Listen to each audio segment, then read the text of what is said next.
मेरे बच्चे, मेरे बच्चे, मैं तेरी खामोशी को जानता हूं, वो आंसू भी जो तूने किसी को दिखाए नहीं, वो रातें जब तू मुस्कुराया लेकिन अंदर से टूट रहा था।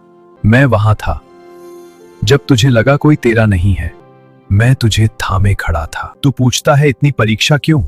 याद रख, मैं तुझे तोड़ नहीं रहा, मैं तुझे तैयार कर रहा हूं। तेरे हर दर्द ने तेरे भीतर ताकत भरी है। जो तू आज नहीं समझ पा रहा, कल उसी पर तू मुझे धन्यवाद देगा।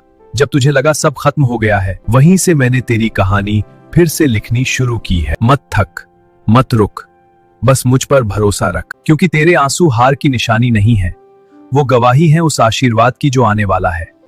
और वो दिन आएगा जब तू कहेगा, हाँ, सच में प्रभु मेरे साथ था। अगर तू विश्वास करता है तो दिल से कहे, आमीन।